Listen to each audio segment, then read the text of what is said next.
সাহাবী বলছেন, ইয়া রাসূলুল্লাহ সাল্লাল্লাহু আলাইহি ওয়াসাল্লাম, আমি খুশি হব না তো হব কে? কেন দিয়ে এত খুশি? আমি তো আপনার সাথে জান্নাতে থাকবো, তো এই জন্য খুশি। সুবহানাল্লাহ। তুই দলিল পাইছিস কোথায়? তুই কোথায় দলিল পাইছিস? তুই আমার সাথে জান্নাতে থাকবি, তুই আমার সাথে জান্নাতে থাকবি। দলিল কি? কই একটু আগে আপনার গলার আওয়াজ মোবারক এত বড়, কত বড় জানেন? আজকে একটু আগে তোরা মনে কষ্ট নিস না, কারণ মাইক যদি ভালো হয় বক্তার একটু সহজ হয় কথা বলতে, কথা বলেন না।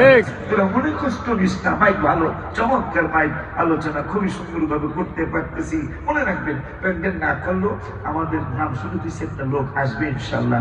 আপনারা যদি স্যারও বসান, লোক 2-4 জন আসবে। আবার যদি নাও করেন, 2-4 জন লোক আমাদের নাম শুনলে ইনশাল্লাহ আসবে। কিন্তু মাইক যদি ভালো না হয়, আপনার সব শেষ।